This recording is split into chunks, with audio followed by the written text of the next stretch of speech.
Okay, the recording has begun. Thank you. So good afternoon, everyone.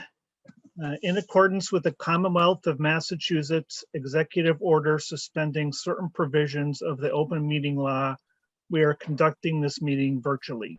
The Public Works Commission is conducting this meeting on March 1st, 2022 at 4:00 p.m. Eastern Time on a Zoom platform in accordance with the town's policy, directives, and guidelines issued on April 1st of 2020 and amended on May 7th of that year. I ask that the Public Works Commissioners, town staff, and presenters activate their video and mute their microphone unless they have something to say or are participating in committee dialogue. For members of the public, when I open the meeting for public comment, in order to be recognized, please use the raise your hand icon at the bottom, or just wave your hand, or if you're on your phone, *9 lets us know you would like to talk.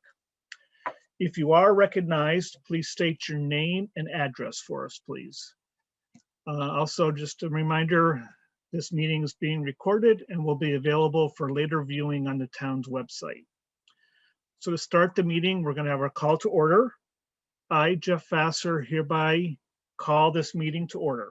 All commission votes will be taken via roll call, and we will start with an attendance roll call of commissioners. When I announce your name, please reply. David DeLong.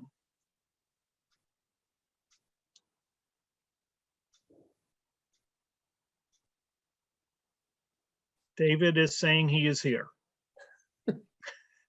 Present. Present. Jeez. Andrea Solomon. Present. James Terry. Present. Casey Winslow. Here. Jeff Vassar, present. So the first item of business will be the review and approval of the meeting minutes from our February 9th, 2022 Public Works Commission meeting.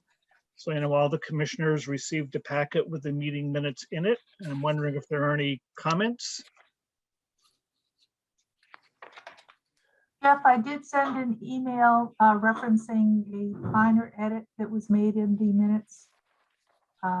We talked about the Scenic Roads Bylaw meeting. I had said it was a select board meeting, and I corrected that to planning board. Okay. Thank you. Any other comments? I move that we approve the minutes of February 9th, 2022. Thank you, Jim, for moving it along. Is there a second? I second. Second. Anthony, Andrea beat you, David. Seconded by Andrea. And by roll call, all those in favor, David DeLong, Aye. Andrea Solomon, Aye. James Terry, Aye. Casey Winslow, Aye. Jeff Vassar, aye. I was going to ask if anybody disapproves, but we don't have to. Everybody approved. Now, as we usually do, we're going to go on to our calendar of future meetings. Alan? So again, thank you for all accommodating this earlier than usual. Again, we try to meet on the second Wednesday of the month. Based on other scheduling issues and hearings, we were able to make this work. I will say that tentatively what we have, today we're going to have, conversations, discussions, but town meeting, in anticipation of town meeting, which is scheduled for May 1st, we will have a town meeting prep meeting in April 13th. And that's where we'll sort of have had an opportunity to sort of listen to the discussions, the hearings, and take positions as needed on articles that we'd be interested in. So that's scheduled for April 13th. Town meeting is again May 1st, and we have a water sewer rate hearing scheduled. Generally do that in May as well. That'll be on May 11th. So those are sort of the near future plans. And again, I'll remind you, we also have solid waste recycling rate hearing that we typically had about now or this time of year, but we're postponing that until June. With any luck, if it's quiet, we typically take the summer off. And if there's a need, we will, reconvene if there's something pressing, an appeal or something time sensitive. But generally, we like to take the summer off if possible. So that's kind of tentatively what we have. I would like to say also, as far as on the calendar, it's not a public works meeting, but you're aware of some of the hearings coming up for town meeting. There's also a meeting on March 14th. I'll just highlight. There's going to be a TAC, that's the Transportation Advisory Committee, and kind of mobility discussion with the select board on March 14th. May be of interest to just put that on the radar. In any event. So Jeff, that's what we have on our radar. Okay, thank you, Alan. Any questions from commissioners on that or comments? Yes, Jim. I'm going to miss the June meeting. I'm going to be away, so just be aware. Okay, thank you. And I already told you, Jeff, I think, and Alan and Anna, that I'm going to miss the April meeting. I'm going to be on an airplane that day. Okay.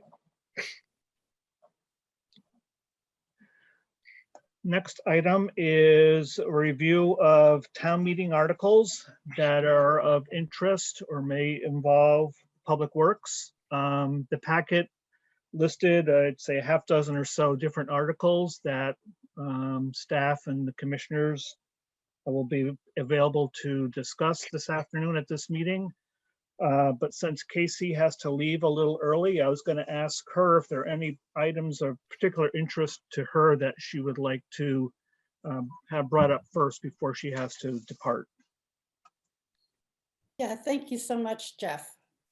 So, definitely I would say 30 and 33 would be of particular interest, although they're all kind of interesting. The moratorium, Article 16, that's interesting as well. I mean, they're all interesting, but if we could somehow get those in, it'd be great. Okay. So if it's okay with the rest of the commissioners, why don't we start with Article 30, which is the Scenic Roads General Bylaw. I know we've had some preliminary discussion about that. And Alan, maybe just a quick refresher so everybody else who's on the call understands what we're talking about, and then we can open it for discussion. Okay, great. I think it's important. We've had a couple conversations on this already, and I sort of refer back to, in essence, the bylaw has been, or the article's been finalized. Again, it's called Article 30 Scenic Roads General Bylaw. It's being advanced through the Historic Commission, and the Planning Commission has also been reviewing and kind of supporting this initiative.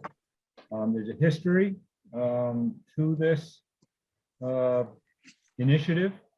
I believe this is the first time it's ever reached a town meeting.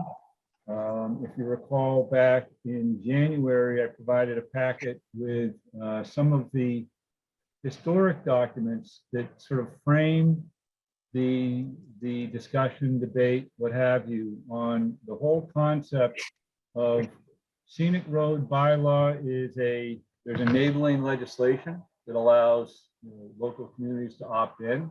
It's not required. The intent is to provide some sort of protection, preservation of stone walls, shade trees, that sort of thing. Public Works has been engaged and involved with, as the road commissioners, all things within the public right-of-way. The bylaw is intended to provide some additional controls and review through the planning department. The bylaw is simply the authorization through town meeting to have the planning board develop regulations that would allow them to weigh in on repairs, improvements made to the paved way, with particular consideration to impacts on stone walls and shade trees. The packet that I gave the commission back in January included some of the historic documentation records to inform where the town of Concord stands. There's been a number of conversations and presentations on this article. I think it's interesting to note that at no point has Public Works Commission been requested to attend or participate in any of those discussions.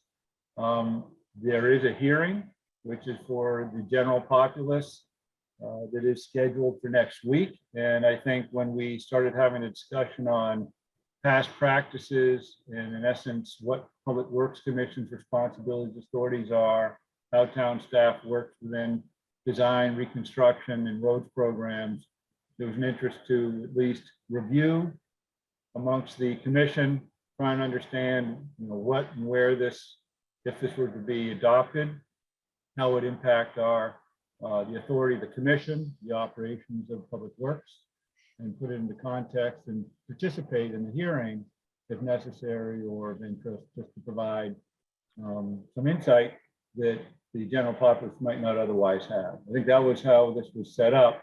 And so this is your opportunity to sort of ask questions. I can bring up some of the documents that I provided in January if that's helpful.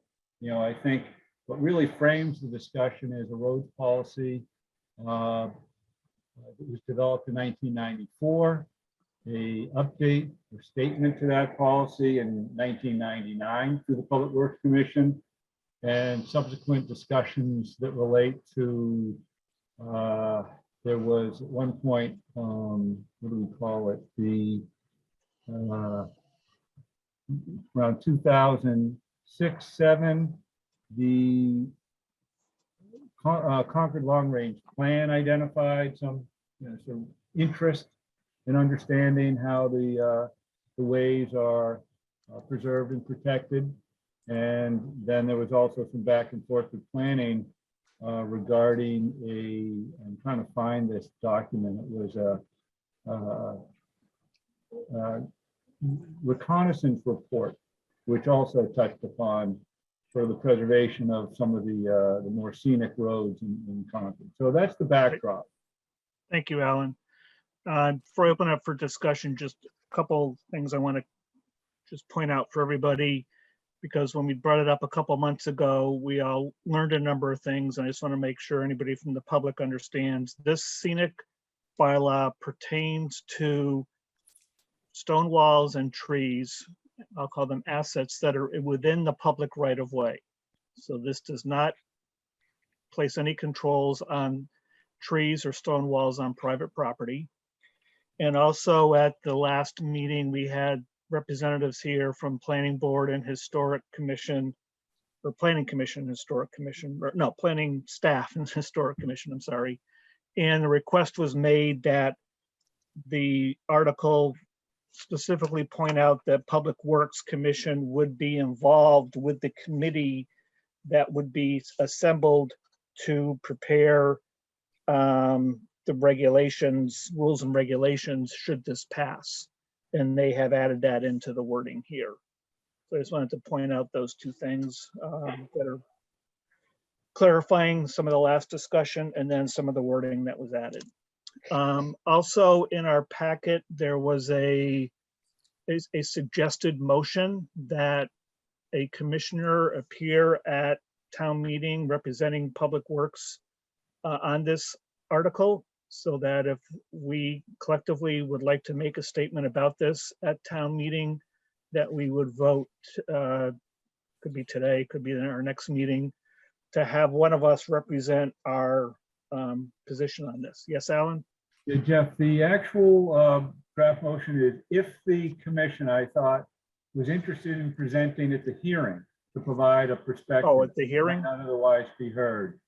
Oh, at the hearing, sorry. Yeah, and then depends on where this all goes. Then there'll be a discussion in May about what activities might occur at the town meeting. So Okay. just to. Thank you for clarifying that. So with that, open it up for discussion, and I'll see if Casey would like to say anything first, since this was of interest to you. Thank you, Jeff. So, yeah, I've been thinking about it a lot.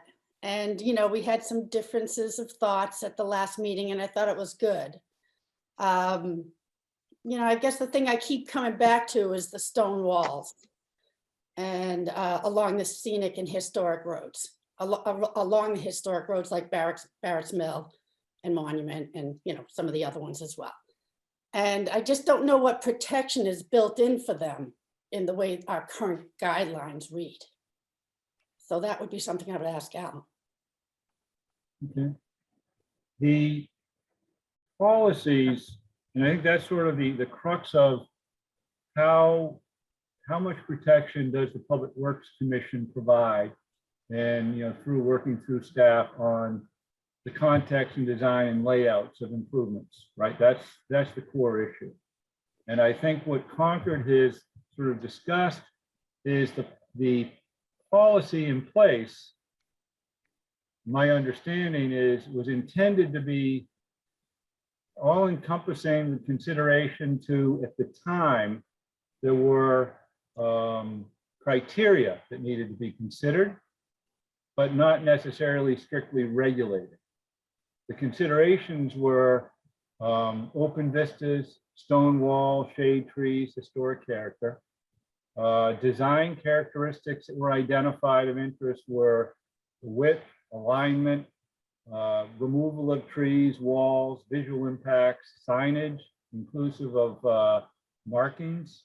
And we hear more and more about sort of an evolving need and interest to accommodate, you know, many interests in the right of way, not just cars. I mean, historically that's been sort of contemplated, but also pedestrians and cyclists and, you know, other, who knows what activities in the future. I mean, this is sort of the interesting policy in Concord is it was intended to be open-ended. It was compiled as a policy through a select board requested or task force they call the Road Management Advisory Committee. It wasn't a Public Works Commission. It was basically an advisory committee that then informed this policy that was then administered and managed through Public Works. That's kind of from 94. And then in 99, it evolved to include a little bit more consideration of the cycling community and interests that had been identified. This is, you know, back in the late 90s. But, you know, Casey, I think the real issue is where are the teeth and what are the real interests? And what we've heard is, and it's confusing depending on what hearing you've listened to or what presentation, it is different. And, you know, the core of it, and this is, and I'm curious, you know, if any of the commissioners have had a chance to, you know, observe or witness, there seems to be a focus and a concern on private development impacts. And legitimately, when someone who has a property with a stone wall that may or may not delineate its property line, but does run along the right of way, there's a question of what control does the town have to have them literally remove it completely or not? And so what the town has when this is a private interest driven, right? We want to open up the wall, we want to do something. First, if it's in the town right of way, they are required to get a street opening permit that would be vetted and reviewed through the engineering division. For today's discussion, I will say I've asked Justin Richardson, he's the assistant town engineer, to be involved so we can answer specific questions. And I think there is a legitimate challenge on how we manage and, you know, how many openings can be made into a stone wall that's within the right of way. We need to grant access to a property. But Justin, do you want to talk a little bit about that? I think this is the crux of, I think, where we acknowledge an opportunity for, you know, improvement to the system. But Justin, maybe you can describe the process a little bit of how engineering reviews a request like Casey mentioned. Sure. Nice to meet you all, first of all. I haven't been in front of you before. So essentially what will happen is the applicant will submit an application based on our requirements, which have, plans that include what alterations they're planning on making.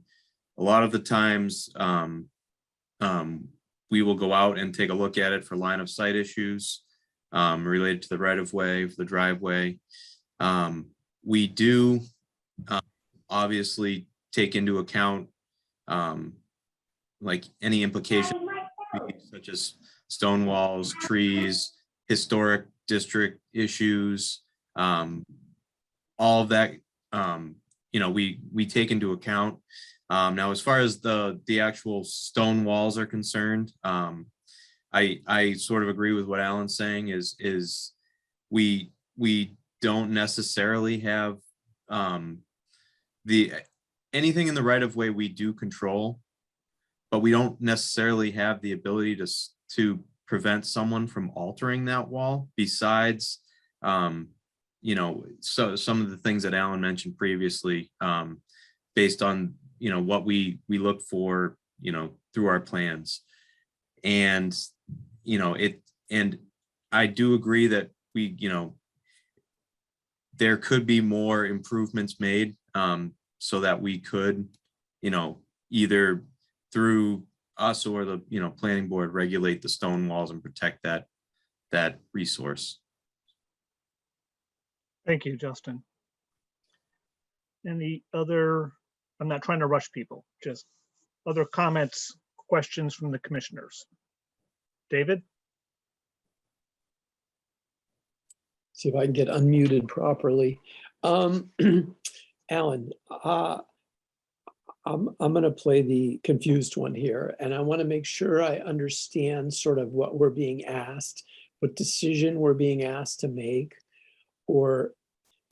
and please correct me if I'm wrong, but what I'm hearing you say is that the way the bylaw is written now is not clear enough. So even if it's passed, and by the way, this strikes me as sort of motherhood and apple pie. It's, going up to the town meeting, it would strike me that people are going to hear, oh, scenic bylaws, we got to pass that, but what I'm hearing you say is there's still too much wiggle room. It's still unclear about how the thing would be enacted, what the impact would be on the DPW and on what Justin does and what the team does, or what they can do. Can you just clarify for me the decision that we're being asked to sort of make here, or even the path forward that we're being asked to support?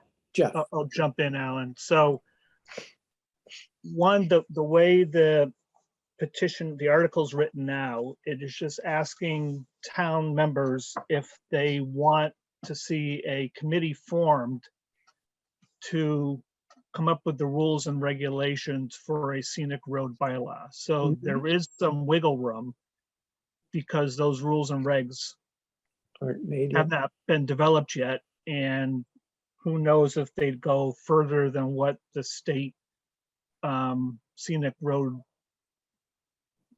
I don't know if it's called a bylaw or regulations allow or not. So there is some wiggle room and we would have a seat at the table, but right, it doesn't get into specifics right here. And also I would suggest that and anybody chime in on this, I think we're being asked three different things. One, we could vote to support it. Two, we could vote not to support it. Or three, we could vote to take no position. Would you agree with that, Alan? I'd say at this point, eventually, yes, and we're not there. I mean, we're in the Concord process right now. This is literally how we go through a conversation, awareness, understanding. I think historically, Public Work was more engaged in, I like to call it the making of the sausage early on. As a result of that, this has never reached a point where it made it to a article in town meeting.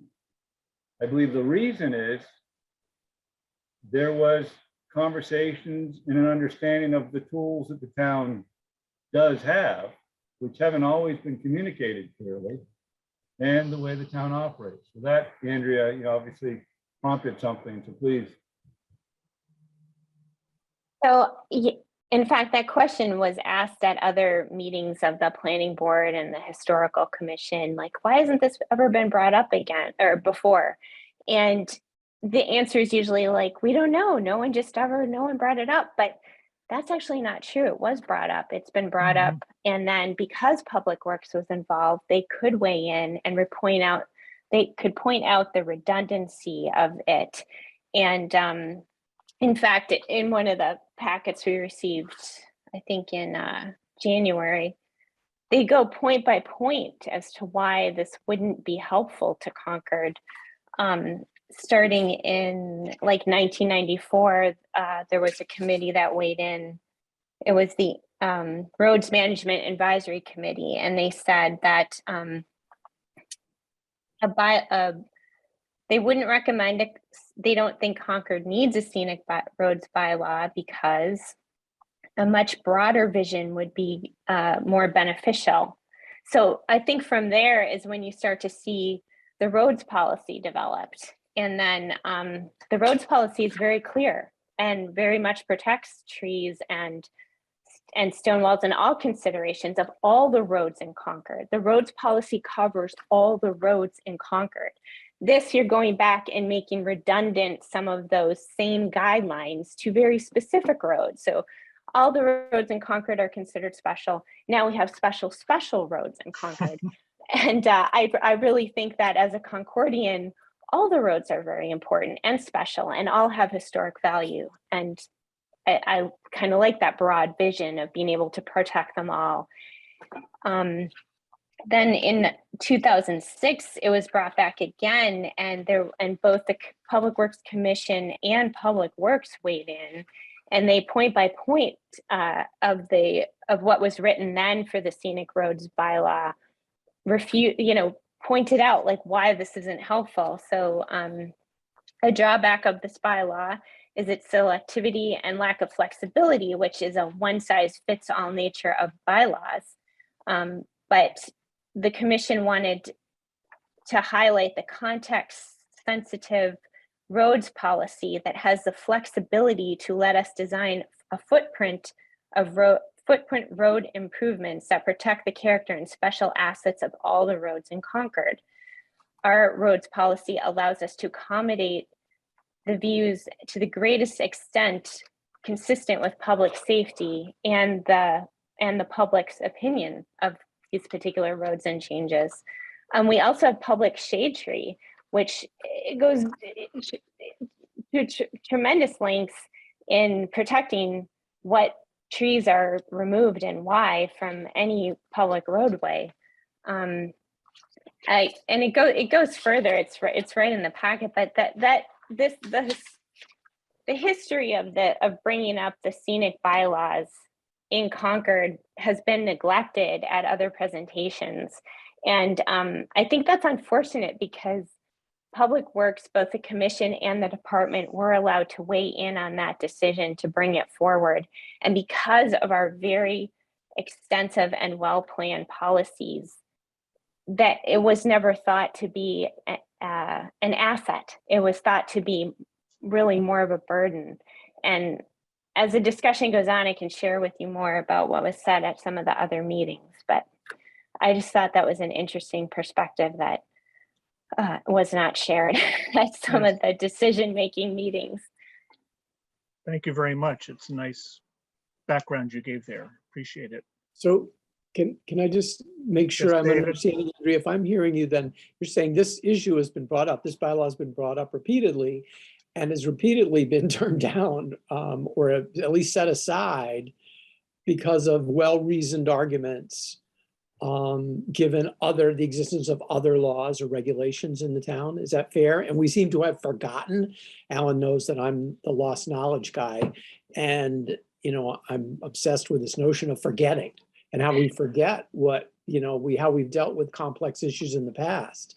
Is that a fair assumption or is that a fair understanding of what you were saying or what you're describing, that we've thought this through before and we're forgetting, the people proposing it now have sort of forgotten what Probably Jim Terry hasn't forgotten because he was probably on those commissions. Yeah. But I think he told us the last time that he did forget. Yeah, but am I right, Andrea, then, in assuming that? Yeah, and I don't know if they forgot. I think they just didn't know. But I did cringe a bit when I would hear people.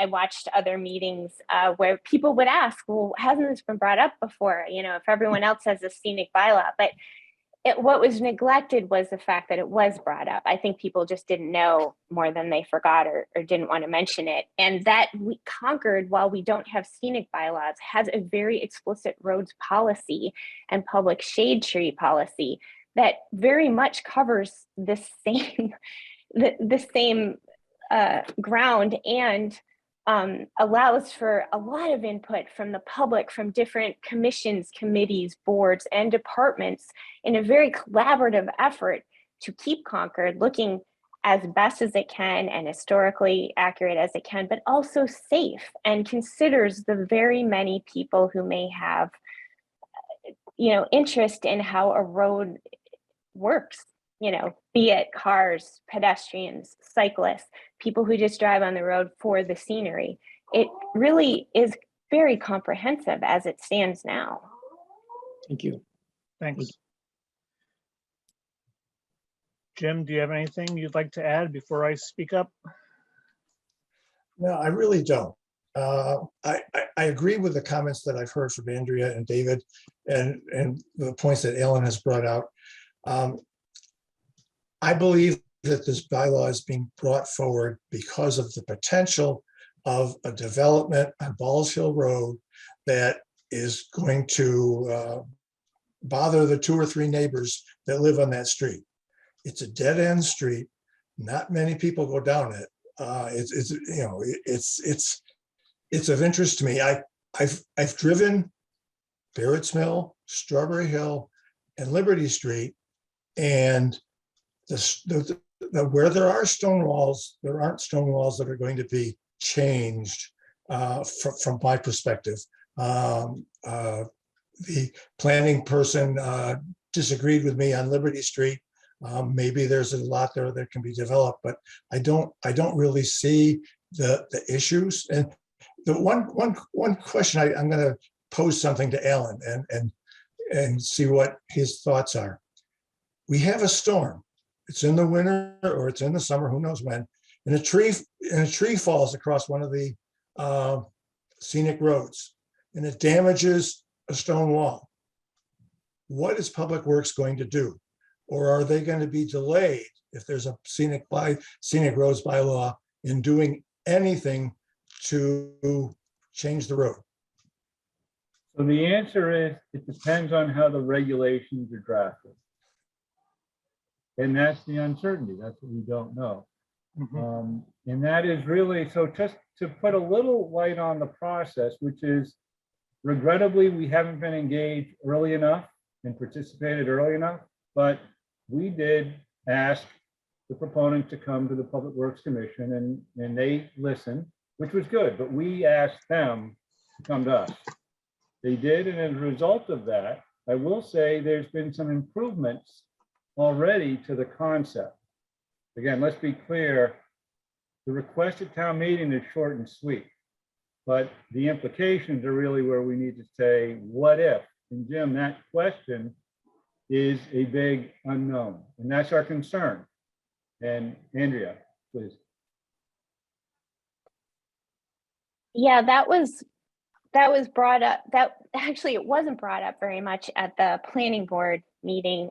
One person actually was Andrew, who used to be on this commission. I think he was the only one who was concerned with the effects that it would have on Public Works and would it delay work. He was the only one who asked those questions. He was the only one who decided not to support this this bylaw. But when asked, it's very, like, no one really, I don't really know what the truth is here, but when the question was asked, will this delay work that needs to be done? Will this delay work by the Public Works Department? One of the presenters mentioned that in other towns, it has resulted in 5 or 6 hearings needed per year to go over I guess if a tree is removed or a stone wall has to be modified.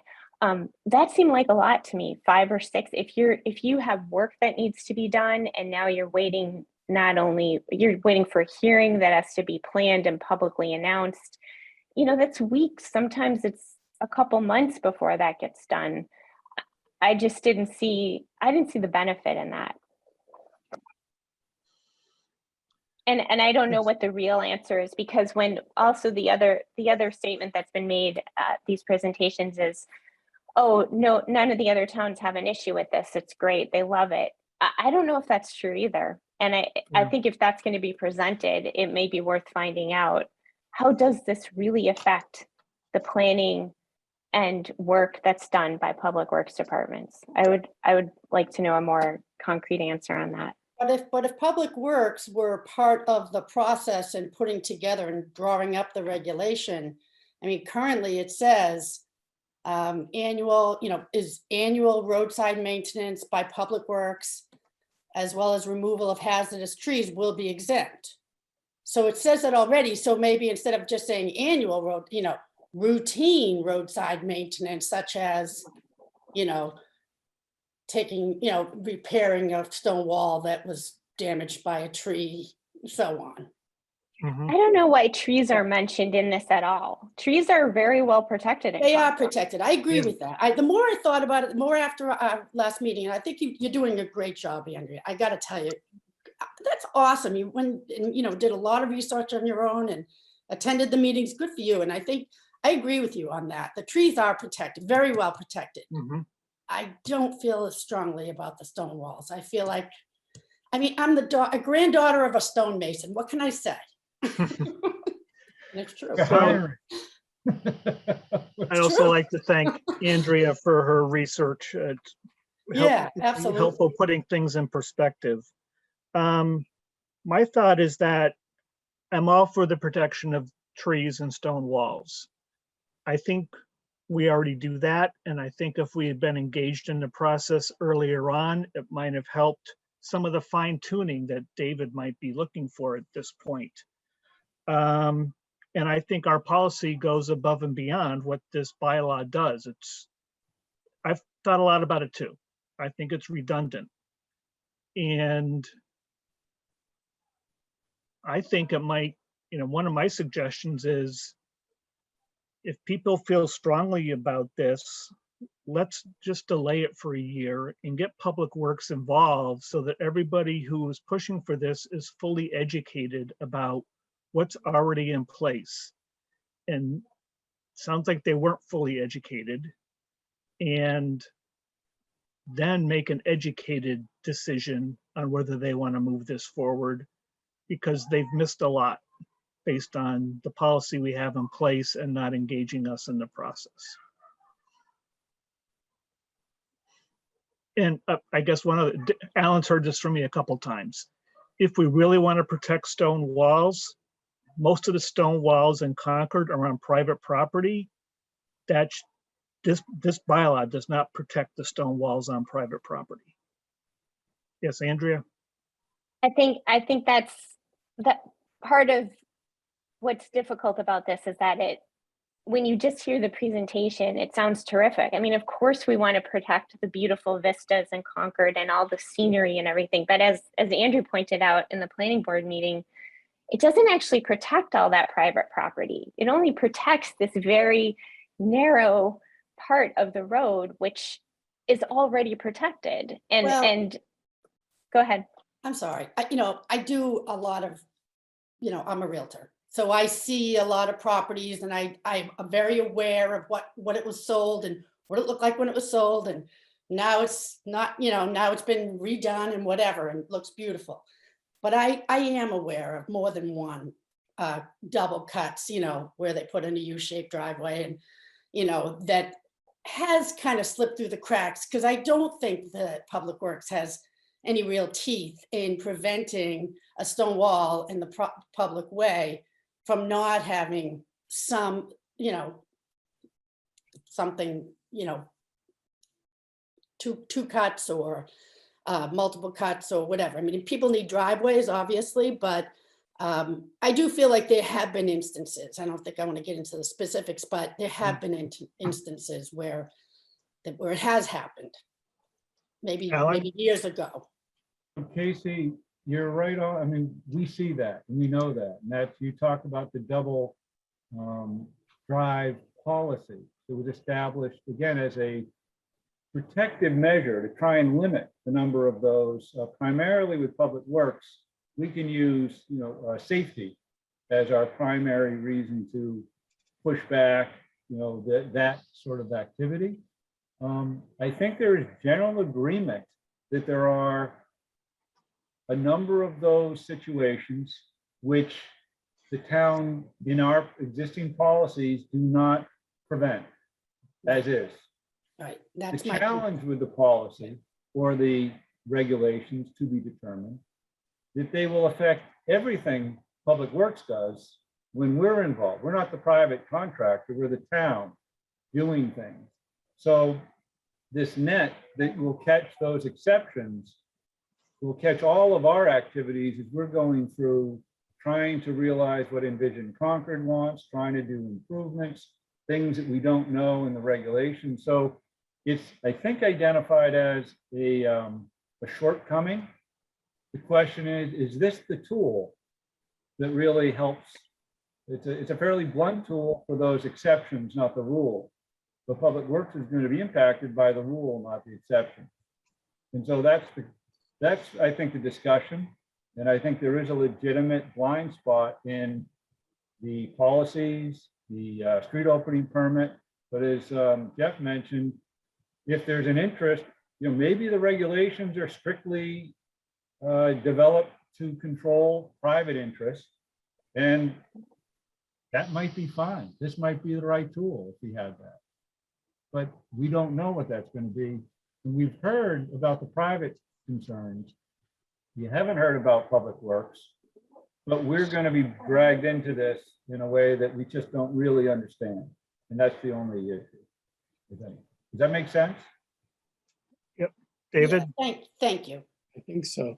I really like Jeff's, thank you, Alan. I really like Jeff's proposal of delaying this for more study, but just to be the devil's advocate here, won't the proponent say, oh, well, it's already being delayed in a sense because we're just forming a committee to study it? How do we respond to that and make it clear that the reason we want to propose something different than the current course of action is because there's more time needed in a different way that I may not understand?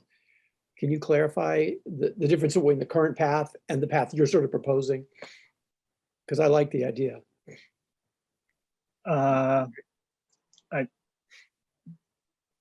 We just would have to make the argument that, there's nothing that could stop it except us making a statement at this public meeting or at town meeting to give our point of view. Sounds like, Alan, you agree with me. Andrew, If it's on the warrant, it's on the warrant. yeah, it's on the warrant. Yeah. I think it's worth, if we are in agreement, that perhaps a closer look at this as to like, what is it really trying to do? Does it accomplish it?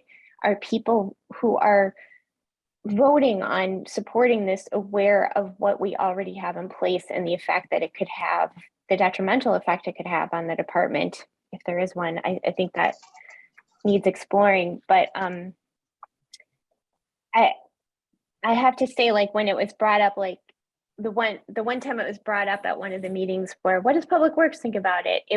We were represented by someone who said, well, 2 of the commissioners were in favor of it and 1 wasn't. And I think we should maybe have a statement, like either a vote, a statement, or just an agreement not to agree, just to make it official, because I did not like hearing someone else speak No. for our commission, which I didn't think was an accurate statement, but maybe it just seems like it's a little surprising we weren't asked to weigh in earlier, but here's our chance. So 1, I'm going to make a suggestion, and 2, we have other articles to discuss, and 3, we can always come back to this, but there is this public, is it a hearing next week. And there's a suggested motion here that someone represent the commission at the hearing. And I think it would be beneficial to set the record, make an accurate statement that we have not voted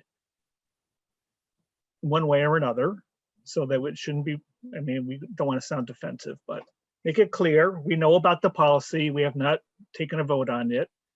And that in fact, this has come up a number of times in the past, going back to 1994, and that there is a policy in place.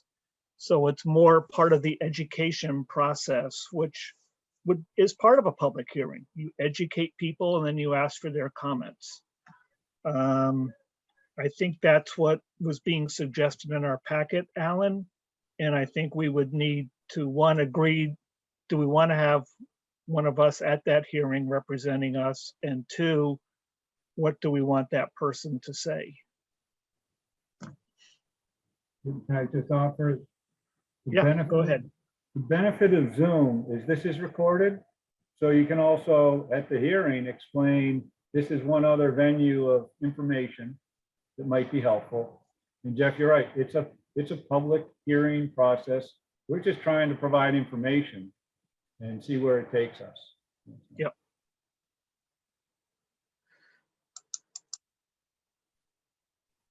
So one, I'm wondering if someone wants to make a motion that we'd like someone there to represent us. And then if that passes, we could then make a motion on the key points that person should make. I motion that I'd like someone there to represent us at that hearing. I'll second that. Any discussion, such as who that person should be, a recommendation for that person? Are you willing, Jeff? I'm willing. I think Andrea's got a much better grasp of this, but Andrea, are you willing? I'm willing, I could be there. I think that would be great. Any other discussion? So take a roll call vote. All those in favor of the motion to be represented by Andrea Solomon at the public hearing on the Scenic Road Bylaw that'll take place next week. I don't see the actual date in here. The 8th. The 8th. That's the motion on the table. And we'll take a roll call vote. David DeLong, Aye. Andrea Solomon, Aye. James Terry, Aye. Casey Winslow, Aye. Jeff Vassar, aye. And Andrea, I haven't checked my calendar. If I don't have a conflict, I will participate in that meeting. Just, Thanks. to Yeah, show, that'd be great. Thank you. Great. You have it's two of always you good to have two sets of ears. Definitely. So second thing is, I don't know if we need to have an official motion on this, but we need to discuss what points we'd like Andrea to bring up or make the public aware of at that public hearing.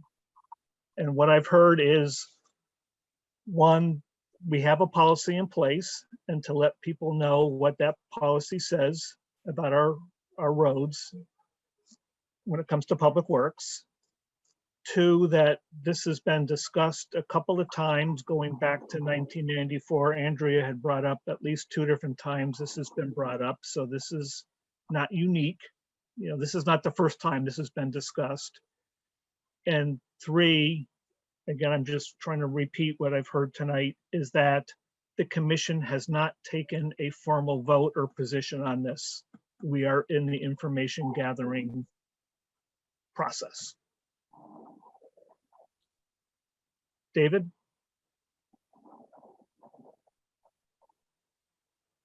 Got to work that mute button again, David. I would make a point that it's been discussed in depth. I mean, this is not something casually came up. The people studied this and really thoughtfully said no. That's one thing. Another is, what I'm trying to avoid is, I'm a town voter or a member of this other commission, and I'm hearing, oh God, they just want us to study it more and talk about it. I mean, we need to communicate that there's reasons for, that you could say, and from my perspective, you could say the commission is concerned about the impact on DPW and and you could figure out the wording here, but, and the costs or the responsibilities that this bylaw would unintentionally impose on the town, on DPW, but make it clear their costs. We're concerned about the costs of not studying this more and thinking of being more thoughtful about this. That isn't just, we're just not trying to pile on more study, but there are reasons for it. And the Good fact point. that, so that's my point. Yeah. Justin? Yeah, there's also time implications as well, because we'd have to go through the public hearing process with the planning board. And our construction season is short. So any delays on a project, can push it into, scheduling conflicts with other projects, or even, getting into later in the season where, temperatures and stuff like that become problems for, paving, line striping, any of those things have temperature restrictions. So. Yeah. I'd like to add on to that just to make sure I understand correctly. But as part of our roads program, we're planning ahead so that if there is a stone wall implication on a road project, we would have talked about it prior to going out to bid or getting a contractor on board. I think the real time delay would be, I think it was Jim's example, something happens, a tree falls, a car runs off the road, hits a wall, whatever it might be. We may be delayed in making a proper repair that would be safer for the public if we have to go through this process.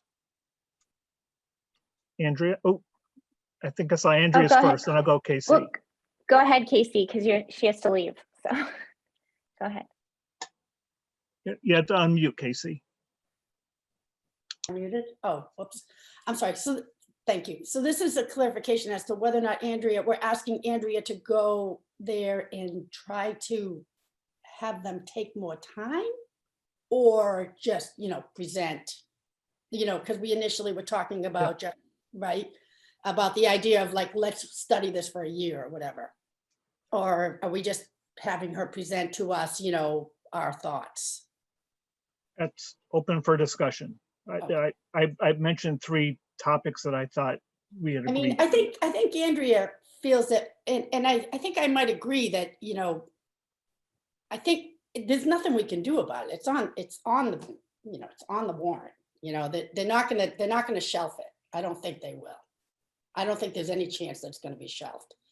So you might as well take make a statement, I guess. I'd still like to see, my concerns about the stone wall brought up by Andrea, but I'm not sure how difficult that might be, to work that all in there. Yeah, Andrea I was mean, next, and then Alan. I would definitely advocate for keeping as many stone walls as possible. I mean, I think that I don't think I heard anyone disagree with how great they are and how we should have them and not destroy them if we don't have to. But I like, just from the little bits of discussion that have come up in other meetings, I'm not even sure that this would do that, like if that would really do that much. But the other thing I was going to mention that I was surprised, and maybe there are answers to this and it just wasn't brought up, but if you do delay a repair because you need to schedule a public hearing, and then that by not repairing whatever that situation is, a tree fallen, a fallen stone wall, and then like there's more damage or injury to a person or property who comes across that, does that open the town up for liability in that situation? I just feel like it's opening this can of worms where lots of questions are coming out and not a lot of answers are being, a lot of those answers aren't available because it has been brought up in a kind of a hurry. It just seems like this is a bit rushed by not getting some of that out in the open. All right, well, Oh. I apologize, but I do have to run. Well- And I thank you all. This has been great Yep. discussion. No. I hope it's not going to be too late of a night for everyone. Thank you feeling for your guilty. comments. Okay, thank you all. I'll watch the video afterwards. Alan, did you want to say something a minute ago? Yeah, just a couple things. First, I think there's not going to be a lot of time. So Andrea, your initial communication of your concerns and sort of awareness of the historic, perspective, I think is very informative. You seem to have a pretty good handle of that. So I think that's compelling and people need to understand that. That's not what they've heard yet. So I thought what you had sort of teased out as far as there is a history and why it hasn't moved to a town meeting before was compelling. I will say the process is working and that the mention of the maintenance and hazard trees is as a result of a conversation back and forth. So it's already starting to improve, and that was included in the actual language of the article, which is interesting. So that's a step forward. And depending on if it were to move forward, I think, there is an opportunity to let the town know that Public Works, its voice is very important in the development of the regulations. And there may be ways of managing it or mitigating the unintended consequences. And that's really what we're trying to figure out. That's the challenge. So just kind of highlight those things. But I think, Andrew, your voice to the history is the most compelling thing. And otherwise, we don't disagree with the intent. That's Right. There's no debate there. Yes. The approach. Any other comments from the commissioners before we move on to the next article? Guess not. So Andrea, since you volunteered to present next week, is there an article that you particularly are interested in discussing next? No, I think I've said enough, so I'm willing to go on. We can just go in order if you want. Okay, so we're gonna go in order. So Alan, the Article 16 on synthetic turf. I know you and I talked about this a bit, and again, it's the implication on the maintenance that we provide for these fields. So it's interesting. And what I did in the packet is I gave you the narrative of what it means, not the actual article itself. I provided the warrant Yep. with the packet, right? That's this document, I think. I don't know how that works anyway.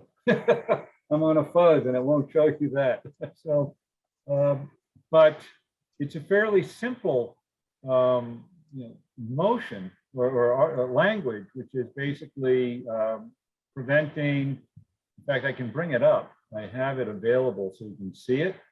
But the argument I can explain, and I've listened to, this was already presented, regrettably, at the select board had the first hearing last night. So I kind of listened in.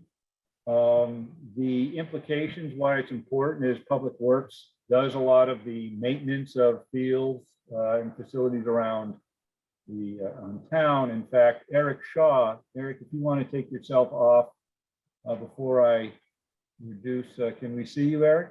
Eric is the Assistant Highway Grounds Superintendent and basically has a lot of experience with maintenance and management of all kinds of fields, including natural and artificial. So Eric's here to answer any questions you might have, but I'm going to bring up the actual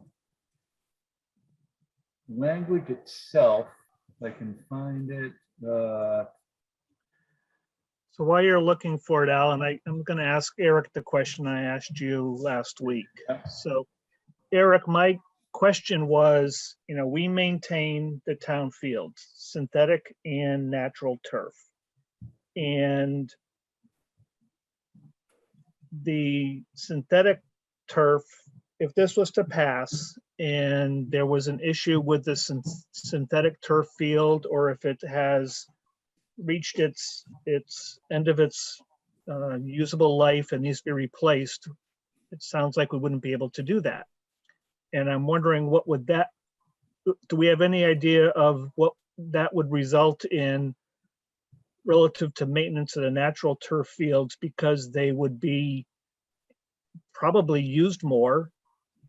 The other question, which you couldn't answer, is if we don't want them to be used more because we're trying to protect the condition of those fields, then it's a Parks and Recreation question about how many programs or games or whatever we wouldn't be able to support. But from a maintenance perspective, wondering what the relative maintenance of the synthetic turf versus natural turf, and if natural turf is used more because we can't use this synthetic, what do you think the impacts might be on the maintenance crews?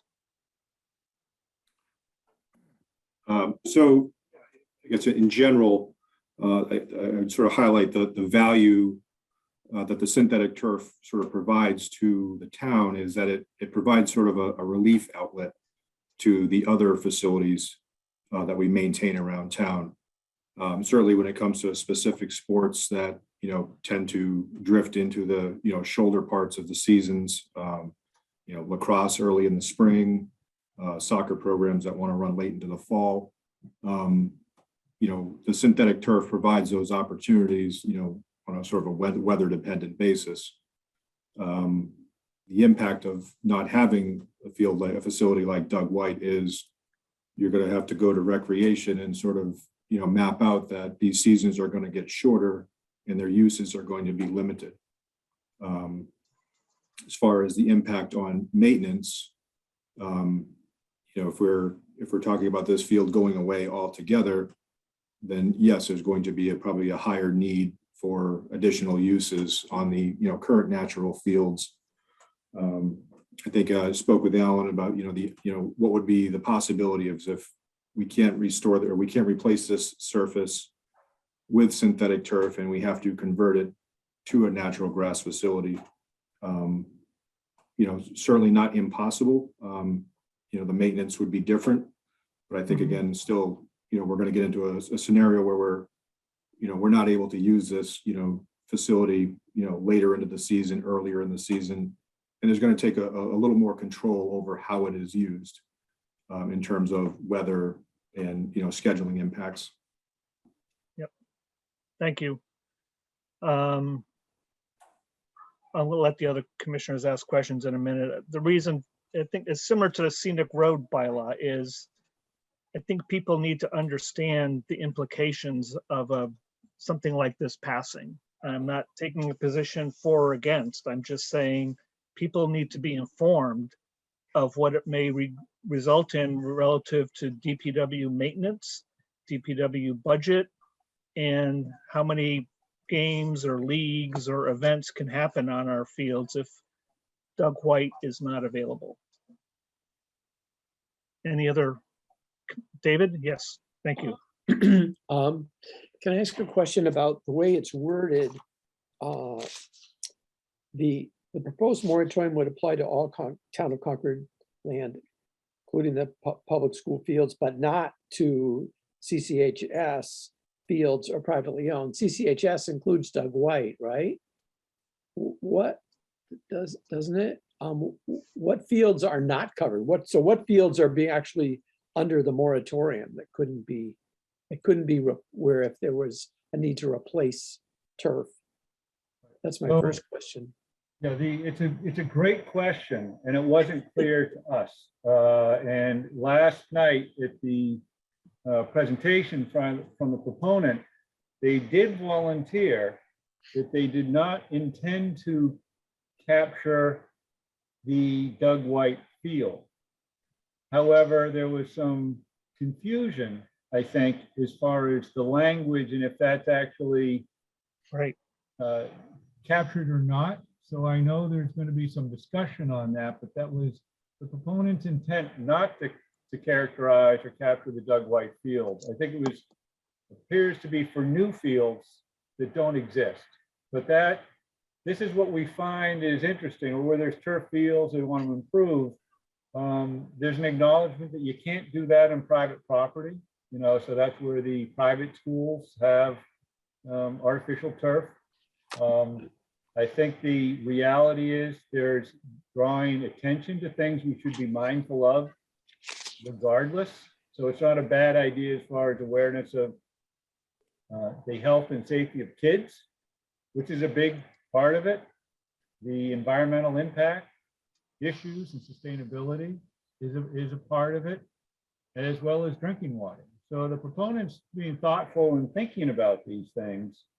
The difference is they're not thinking about the other issues and externalities, and you know, there's always risk reward and balance of an issue. You know, stone walls versus pedestrians, tree. You know, these are always the juggling act of public works. And so I think what Jeff's question to Eric was, well, what about the routine maintenance issues, which we need to characterize, because it's going to be potentially more effort. There's going to be interest on, you know, the people who use the fields, you know, and feel like it's their springboard to, you know, education they want beyond high school or something. So good questions, but the Doug White Field, which is part of the 5-year capital improvement plan for the town, it's been flagged, is important because if it cannot be redeveloped, there's going to be implications. Yeah. And it's going to be far reaching. And I think even if it is, there's still going to be a conversation, let's be prepared for, on all these other externalities regardless. It just means at least we can have the conversation versus a moratorium which says you can't. I think it's really important to make the dollars and cents, or the points that Eric was making, make them really clear what the costs are of doing this. I can pull an Andrea here in that I was a number of years ago, I don't know when this was, feels like only 5 years ago, but maybe it was 10. We had this discussion at town meeting about I'm going to be the knowledge repository here, about the synthetic fields. And it was pretty emotional that night. We spent one evening talking about this. And as I recall, and I could be wrong, but the data is still not rock solid about the carcinogenic, the dangers to children. Because I remember there was talk about not putting those fields up near Route 2 because everybody's going to be breathing carbon monoxide, and you know, it just went on. And we kind of got past that, and the town sort of said, look, the trade-offs are, the data is not definitive about the risks of these fields. So there are definitely a group of people who feel artificial turf should never be. And I get the environmental issues, and the town may have to take a bigger position eventually from a global warming standpoint about artificial, but I just would like to flag that this is another topic that's come up and been hashed through. But I just think from a DPW standpoint or a field maintenance standpoint, it's super important to spell out the costs of passing this moratorium. And I'll shut So up. Alan, a procedural question. The article, the way it's written, does not mention that it excludes Concord Carlisle High School fields. Correct. It Wouldn't- says town-owned land. Yes. So if that is their intent, wouldn't somebody have to amend this article? That's what's to be determined. Okay, So I only heard the presentation last night. Yep. And it was unclear to me what the intent was, but it was clear after last night that it was not to assume Doug White Field as part of that.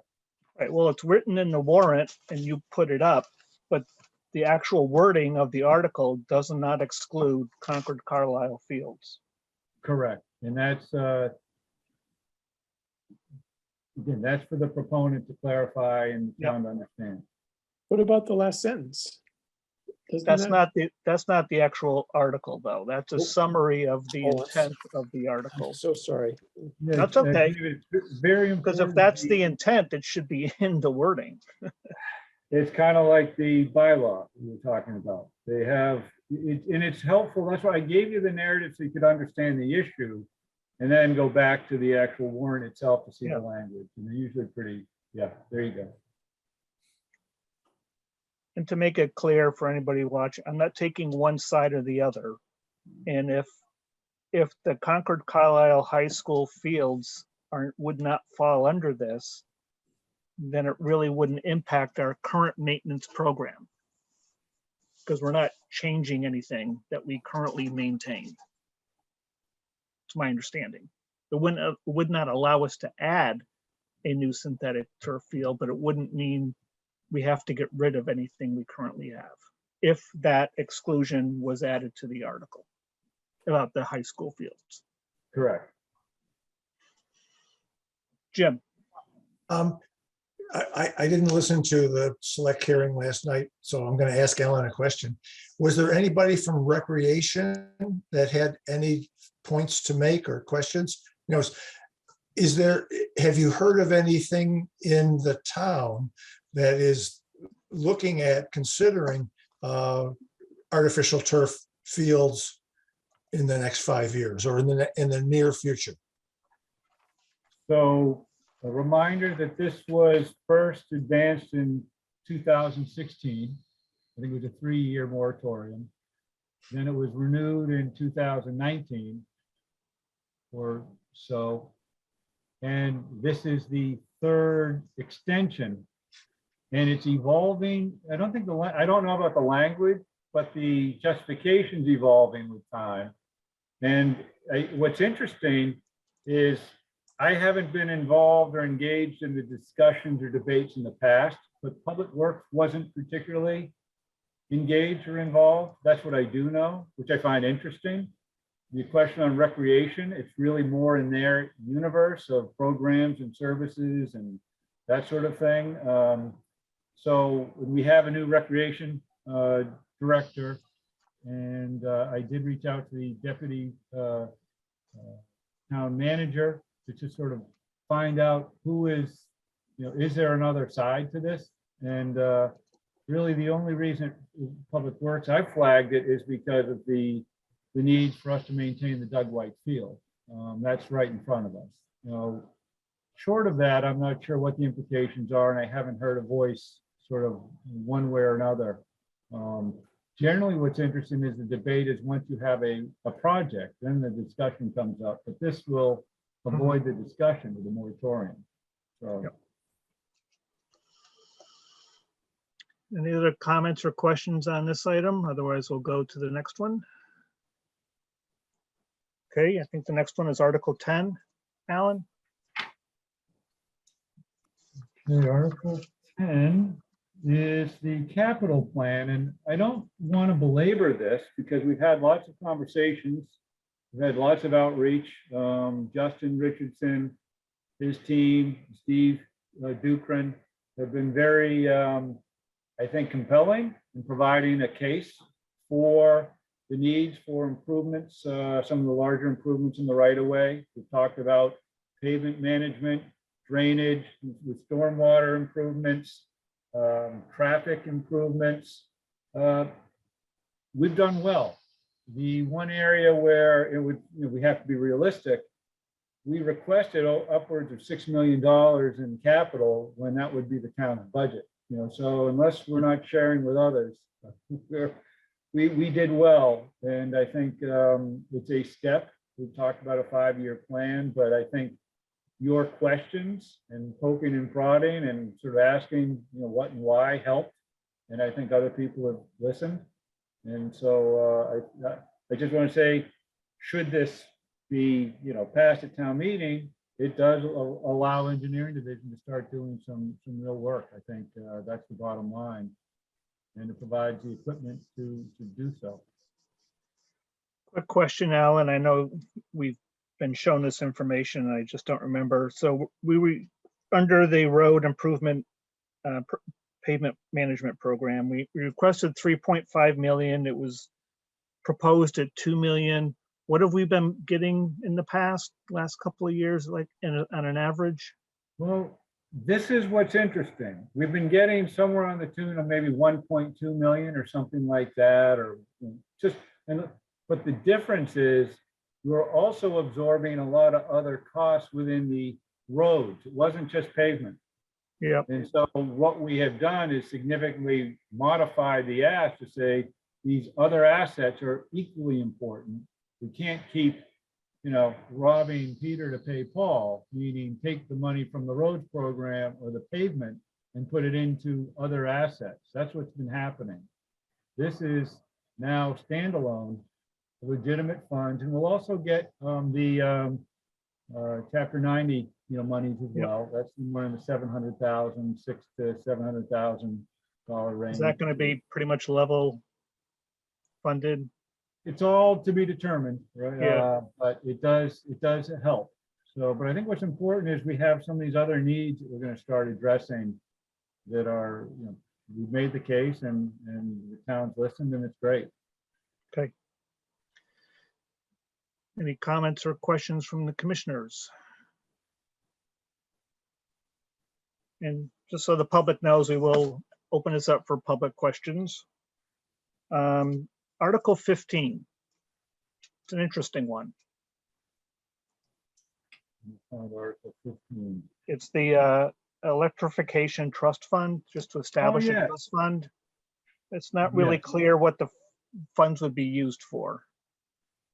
Well, it's a newer, program. I think it's an opportunity that private citizens can provide support to sustainable principles in Concord. Electrification is one of those. Looking at fleets, we do know of some individuals who are quite generous in trying to figure out a way where they can provide incentive to try and move different departments forward.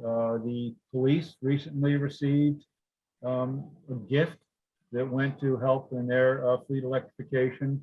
So I think this is the concept. It's a little bit out of my wheelhouse, but I believe it's to provide a venue where, by word of mouth, by sort of awareness, people who may want to sort of realize sustainable principles in Concord can support Concord. And I don't know if any other commissioners have anything they want to add or offer that they're aware of on this, but that's an overview. And really what I want to do is flag that Concord Public Works could be one of those recipients. And so, anything that would add to our ability to take our fleet to more efficient technologies. And the future it's early, right, where we're looking for electrification. We know it's great for passenger vehicles. We know it's good for light duty vehicles. We're challenged with some of our heavier equipment. It's not quite there, but there's a lot of interest, and that could change in a few years. So we want to be poised and positioned. If it's there, we want to participate. Thank you. Any comments or questions? Jeff, Carlin Reed has her hand up. Yes, Carlene. Hi, Carlin Reed, 83 Wits End. On this particular amendment, just an update. At last Thursday's FinCom meeting, Carrie LaFleur announced that Article 15, the Electrification Trust article, was going to be pulled as no longer necessary. Oh, okay. So verify that. I don't think you need to make a position on this one. You'll have plenty of others to deal with. But that one, I think, has been pulled. Verify it again with Carrie LaFleur. Thanks. That's it. Okay, great. Thank you very much. So we'll move on to Article 28, revolving funds, authorized expenditure of revolving funds. Actually, before we get there, we missed Article 46 and Article 47. I'll very brief overview of those. That's on page 2. On the bottom. Well, they're on my page 3, but that's fine. Page 3, Alan. Oh, I'm sorry. Hold on 1 second. No, go right ahead. And I was going to suggest that they be taken together. So I gotta like zoom my paper. It just won't expand for me. So those are related, and you may have heard, and if not, the Reformatory Branch Trail is the abandoned line, the rail line that used to run up, from Bedford by Great Meadows, comes out at literally Kai's Road at our facility here. And it is a walking, cycling, running path, one that I know well because I frequent it often. And it's a dirt path. There is a easement in some areas. It's town-owned, different department, different responsibilities. The sewer division has a force main that goes from our pump station on Lowell Road along the path, along the trail to the wastewater treatment plant. So there's infrastructure within that. There's culverts and that sort of thing within that system. And it's a very popular trail. There is interest from some parties to see its use enhanced or expanded for increased activity and maybe more mobility, more interconnection with other communities. A little bit, this is my word, along the lines of a Bruce Freeman Rail Trail light, because I think there's sensitivity to environmental impacts and pavement and that sort of thing. But in essence, a conduit or a carrier of, travel that, is an alternative to regular vehicles and cycling. There's one article and it's looking for funding for a feasibility study to determine what could be realized for that path or trail. Another article, citizen petition, is to preserve the trail and keep it more as is and evaluate if there's any funds or needs to make modest improvements, I believe. But in essence, it's more about preservation than expansion of any kind. So the issue for public works is it depends on what direction the town takes. And a feasibility study that could lead to more infrastructure would obviously involve input from public works and possibly their engineering on design issues and possibly highway grounds on maintenance issues, depending on what's realized. So just wanted the commission to be aware of that initiative. I'm not sure if we want to, think about if there's a position we want to take on which direction we see. But these are both citizen petitions, and that's really the interest. I think I've characterized it as best I can. So, So one is a question of clarification, and under Article 46 in the summary here that's in italics, towards the middle, there's a sentence that starts with, "The state does not require the trail to be paved." And I'm not sure why there's even a reference to what the state would or would not require unless the state has some jurisdiction over that trail. It's my understanding it's a town trail, but maybe I'm wrong. this is part of the connectivity with the trail that goes through Bedford now. And sort of connecting so it doesn't terminate up at 62. And it really is to be determined. I'm not at this point well aware. I mean, there's obviously issues as far as what does the feasibility plan lead to. And I think some of the concerns are, is it extreme to significantly alter it, or is it modest? And that really depends on what the planning group with the feasibility study determines. And so that's one level. And then the other would be more preservation and keeping it more similar to what it is and not looking at any significant change. If this were to pass and funding was available for a feasibility study, do we need to make a statement about needing a seat at the table, or do you think that's in this case understood? I think that's understood, but certainly an interest in participating is. I think we can contemplate what position the commission would like to take. Think about that. I'll see if I can ask around and get some guidance on how public works would be involved. We certainly need to be, because if it's ends up involving resources and needs public works, we want a voice, that's for sure. And plus we have an easement down there. Well, yes, and that's the town land, and we have the sewer infrastructure that we need to be managing regardless. Thank you. Any other comments or questions on 46 and 47? I just had a question about that easement. If the reformatory branch trail was paved, would that make it more difficult to do any of the maintenance with the sewer utilities that are there? It would be something Like- we should have to accommodate. It's a consideration. But a lot of the work we would do might be in anticipation of, in advance. We'd always try and schedule or phase something. And a lot of the sewer work that we do, you can sometimes leave, the infrastructure in good condition. So those are some of the things we'd be thinking about, though, Andrew. Any other comments or questions? Yes, David.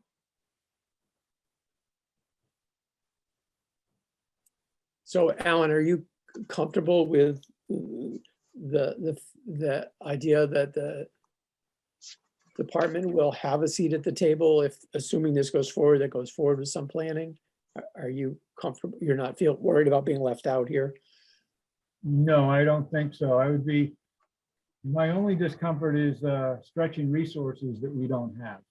Right, right. More meetings to go to. Yeah. Okay, sorry. I have to go today at 5:40. Just, sorry. All right. With Alan's permission, we'll go back to Article 28. Okay. Yes, thank you. In fact, what's 28 now? Where are That's we? the expenditure of the revolving funds at the top Okay, all of right. page 3. These are easy. In fact, we're going to hopefully streamline right through what we haven't discussed, because these Yeah. are in essence more housekeeping measures. I just wanted you to be aware of it. So there is a revolving fund that's dedicated for fees that are collected when we do street opening permits, in the right of way. That goes into a fund that can then be repurposed for road work. So it's dedicated. There's a number of revolving funds. This is the one that really pertains directly to public works. There is also a tree preservation fund that is administered through the planning department, Okay. where some of those funds, those are when properties are developed, trees are removed, they contribute to this fund. And it can be available for supporting some of the public works, trees, programs, initiatives, and protection. So we haven't drawn upon that, but it could be available. So I just want to be aware of that. And then I will springboard, if any questions on a revolving fund, those are really just more administrative. Well, Alan, I'm assuming that you're comfortable with the limits that could be spent That's based on the correct. town? Yeah, okay. Yeah. In that case, no more questions. Yeah, we have somewhere around $60,000 in the street, the roads program, and we can spend that. So we're comfortable with the limit. of Okay. 100. Then if we go back to, these are not minor, but we've had conversations about the Article 40, 41, 42, 43. In order, those are enterprise funds. Those are fee supported, so they don't compete with the tax programs. In essence, all of them are sort of routine annual actions which authorize the town manager to expend funds that are collected through the user fees, whether it's for solid waste recycling curbside program, that would be Article 40. Article 41 is through sewer system expenditures, and those are the user fees for the sewer customers, about a third of the town. Article 42 is a sewer improvement fund. That's the contribution we get from new and expanded sewer users that goes into a fund that we can spend towards increasing capacity. And then Article 43 is the water system expenditures. That's the water user and special service fees that offset our operating and capital plan. So in essence, often if there's time, sometimes we're asked to pull one of those from the consent calendar for education purposes, but generally they're not controversial. Okay. And then there was one more on the zoning bylaw amendment. Okay, the zoning bylaw amendment speaks to the issue of potential increased density consistent with some of the town's envision interests. This is a road district. In the event that someone says, do you have the wastewater capacity? The answer is presently, but we also manage it very carefully. And we will track what kind of development occurs. That's to be determined. And we're working hard to try and expand our capacity through our NIPD's permit and that sort of thing. But we always run the challenge of, helping and supporting economic growth and development, but also managing a finite resource. So it's something the commission should be aware of. It's not a simple no-brainer. You have to manage it, track it, but you should be aware that that's on the radar. Any comments, questions from the commissioners? And I'm going to deviate a bit just because the public's been sitting here and listening. Some public's been sitting here and listening. I don't know how many, but any comments from the public on any of these warrant articles before we move on to the director's report? Mark? Hello, thank you, everybody. Excellent meeting. And once again, I learned a little bit more about all it takes to run a town. It's fascinating. My name is Mark Galis. I live at 62 Prescott Road. I'm actually the petitioner presenting Article 47 to seek to keep the Reformatory Branch Trail in its, pretty much present form. And if any grooming or little changes to improve drainage or usage for people with mobility challenges, that it become done in sort of a careful, organic way. I'm concerned that and by the way, there'll be a hearing at the FinCom Thursday night for both articles. 47 doesn't involve any financial expenditures, at least, it's not asking for any. 46 does, and it was decided by the chairs of the different committees holding hearings that they might as well be heard together. And the FinCom certainly fits Article 46, which is asking for at least $75,000 for a feasibility study. Based on a lot of information, I feel 46 is a first step down a very, very expensive path for the town. There's a lot of information on the Bedford Public Works page and things about the whole project in Bedford, and it continues to cost a lot of money. And the new town meeting, they are paying for land taking and easements, and they're looking for $1.5 million more out of community preservation, funds. So it's the first step down a very expensive path, and I think it will lose things. I wanted to, and the 47 is an advisory article. It's not really doing anything more than allowing people to kind of weigh in on what they see as the value of the trail. I was very interested in the discussion earlier about the Scenic Roads bylaw, and I completely agree that the tree bylaw seems to cover the same trees. Tree protection of the public shade tree seems to cover the same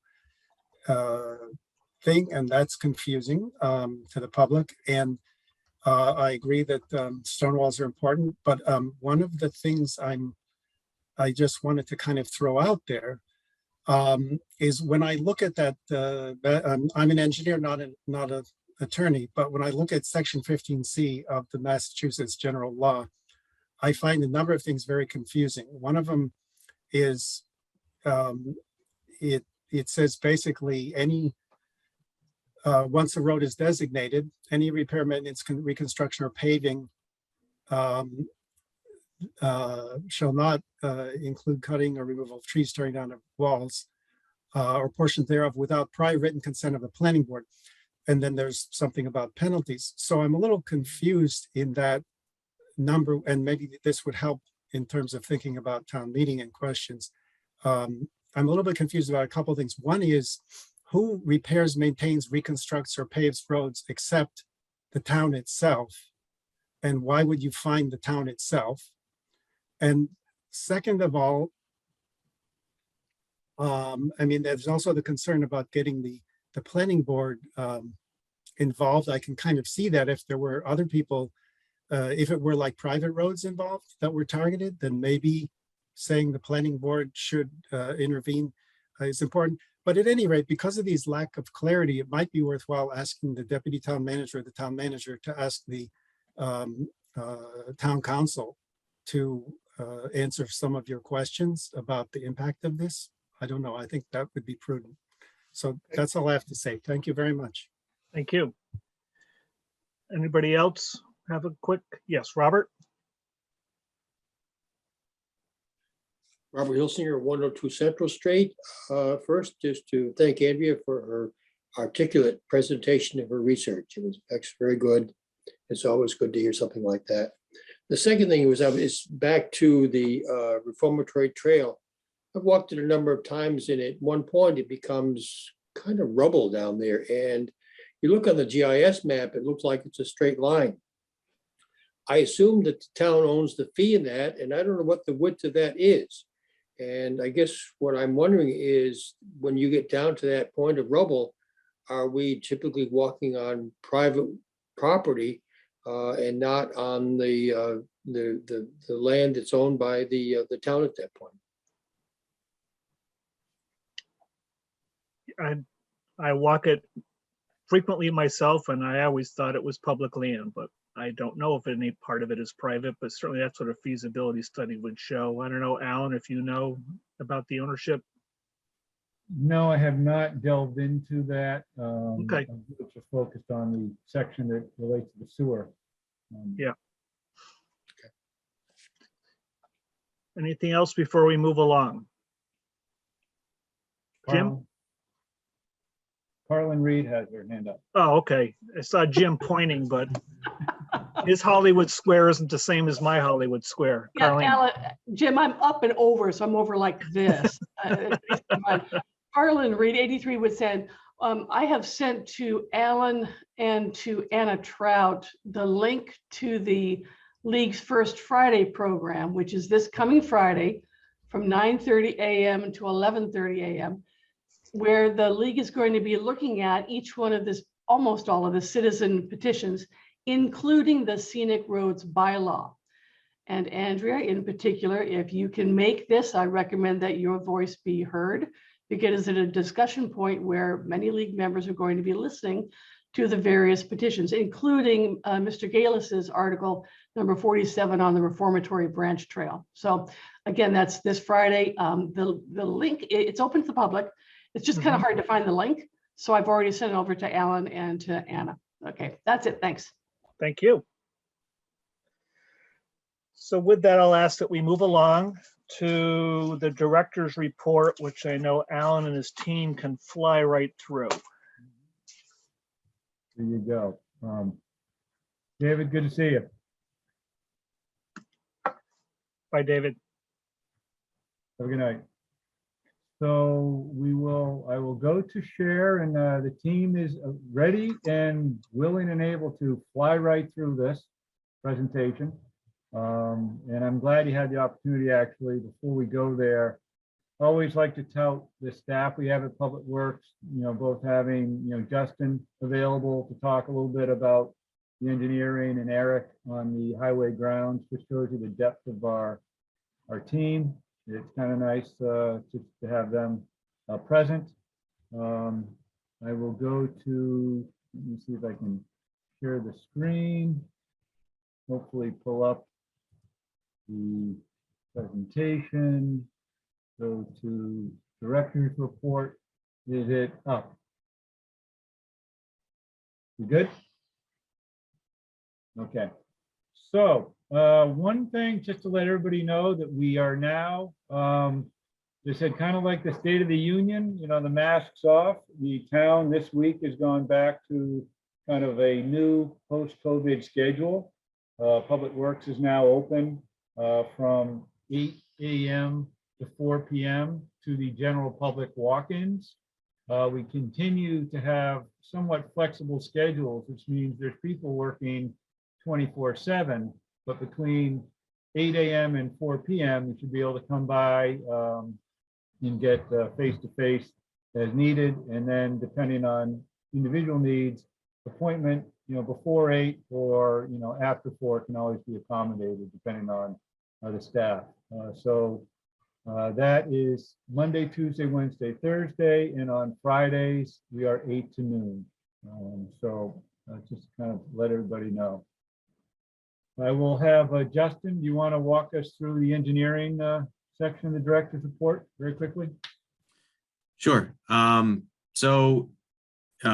Any overall questions you have related to the director's report, feel free to ask them. 2 items I'd like to highlight is that we did coring for our pavement improvement programs. There's a picture of the coring machine and some of the cores that we've seen, and this was to determine basically if we wanted to use cold in place recycling or if we wanted to do a mill and overlay or a reclamation for the streets that we had identified for these. And the next slide, Alan, we have we put out a request for qualifications for our culvert and bridge assessment management plan, which is we should be receiving qualification statements on March 10th related to that. Just this will basically provide us with a way to do our asset management for our culverts and then also our bridges. A lot of our bridges are inspected by the state. However, there are some bridges that are under town basically jurisdiction. So this is going to provide us with a way to manage both our culverts and our bridges. So and that's really all the items I have identified in this report. Any questions related to the rest of it? Okay, hearing none, I'll proceed on to, thanks, Justin. Eric Shaw, if you want to provide an update on the Highway Ground Cemetery Division. Right now we're kind of at the hopefully heading into the end of the winter period, but certainly over the last month we've had a significant amount of snow as is normal this time of year. Right now to date, I think we've had somewhere around 37.5 inches of snow through the season with the 18-inch snowfall through the month of February, mostly in 2 large events. We've responded to, I believe, a total of about 9 events this month. Some small icing events. That also includes post-storm maintenance and storm damage repairs. We've done some sidewalk maintenance. In addition to that, most notably along Arrowhead, Barrett's Mill, Bedford Street, Commonwealth Ave, Fitchburg Turnpike, Losbrook, Lowell Road, Main Street, Old Bedford Road, Marlborough Road, Old Road 9 Acre, Pine Street, Powder Mill, Thoreau, Walden, Westford Road, Sudbury, largely in the form of pothole repair and minor asphalt repairs through the winter season.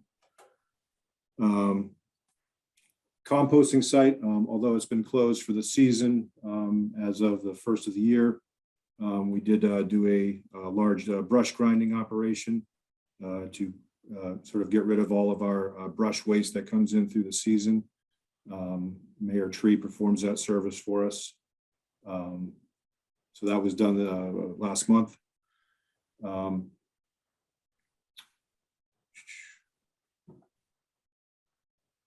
Moving on to cemetery and grounds. Not a lot going on as far as open space maintenance, as we're in the snow period. However, we have been dealing with some windy weather over the last several weeks. Noting the picture here of the large tree that came down in the cemetery last week. So we've been responding to several tree events that's required some after hours attention from the park and tree crew. Is there one more slide?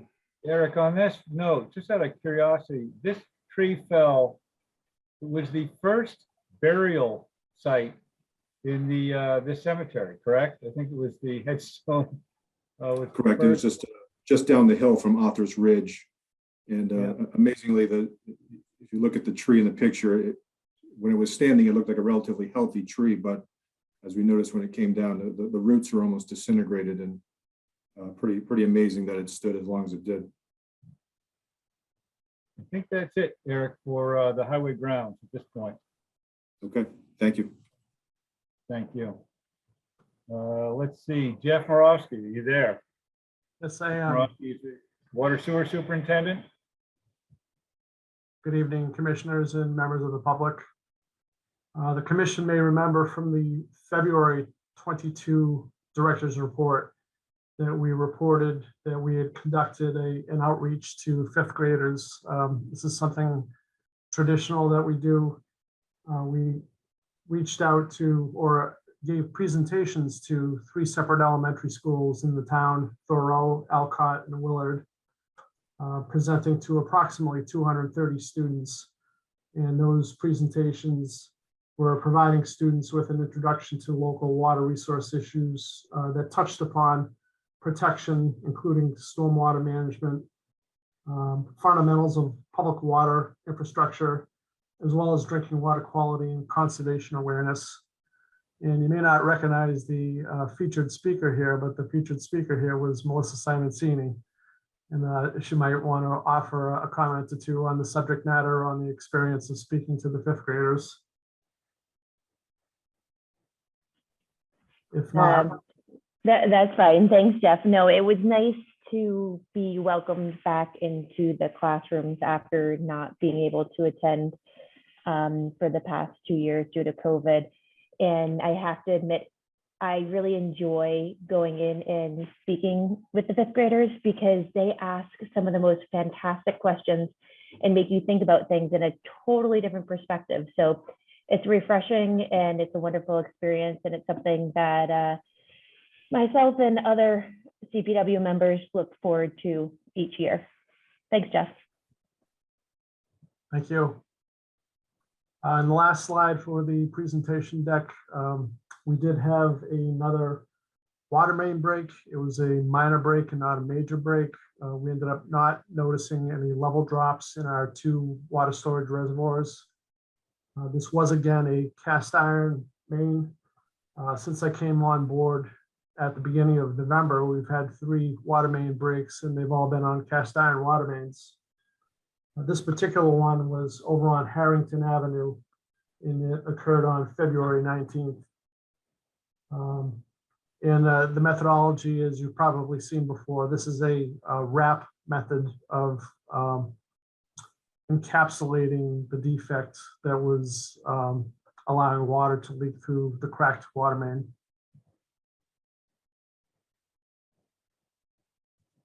Okay, very good. I think we've got those are the updates. I don't know if anybody has specific questions, any of the division program managers. Not seeing any. So now I'll open up for commissioners' comments. Anything any of the commissioners would like to share that hasn't been brought up already? Seeing no. And one last call, any public comments or questions?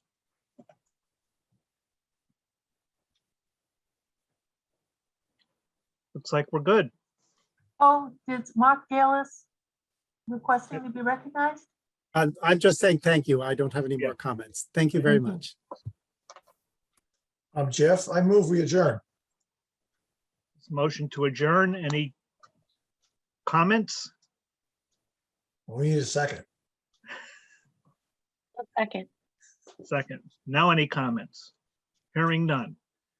We have a motion to adjourn. Andrea Solomon, Aye. Jim Terry, Aye. Jeff Vassar, aye. Thank you very much, Alan and staff. Yes. Great information Thank as you all. usual. Great meeting as Appreciate it. usual. Take care.